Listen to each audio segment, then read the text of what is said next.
Hello, welcome to Reinsurance Point of View Review Series. Today our guest is David Wang. David is a principal and consulting actuary at Milliman. Hi David, so recently you have been involved in quite a few Japan-related projects. Could you tell us about your work experience with Japan projects? Sure.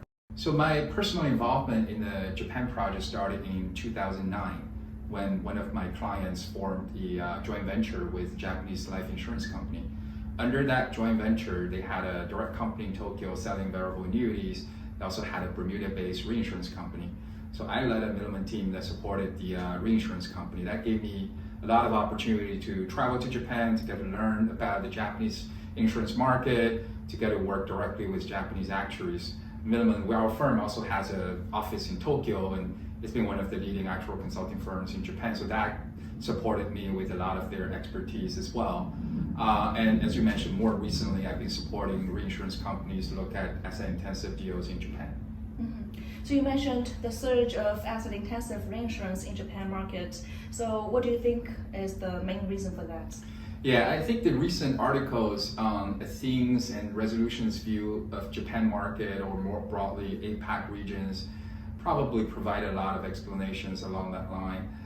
Personally, I think it's growth and diversity, right? Because when your primary market, US market, the growth starts to slow down and opportunities are fewer than before, then it's natural to look elsewhere. Japan is one of the largest life insurance industries in the world, and some of their products share similar features to those in US. So I'll be very surprised if this surge did not happen. Okay, so do you expect this trend to continue? I do expect this trend to continue. In the past 2-3 years, every time I traveled to Japan, I could actually feel the change in the Japanese market. The Japanese insurance companies are getting more open to working with reinsurance companies from outside Japan. They're getting more open to cede both the legacy in-force block as well as new biz flow deals. And on the other side of the Pacific Ocean here, we're seeing more and more new players that are interested in entering the market. Now, it is an interesting time for Japan right now because Japan government just announced moving away from the negative interest rate policy. The yen is at its lowest level against US dollars since 1990s.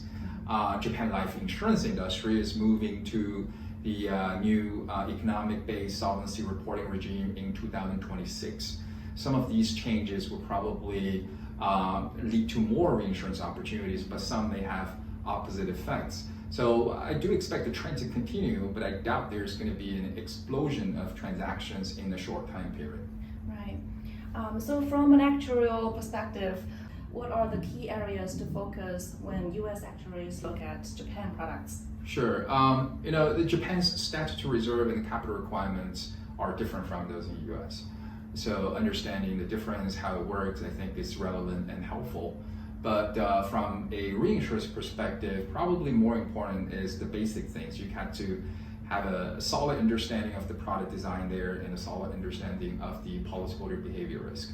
The Japanese life insurance products share some similarities to those in the US, but there are differences, right? So, we recently published a paper comparing fixed index annuity in US versus in Japan. So some of the subtle differences are important for the reinsurers to keep in mind.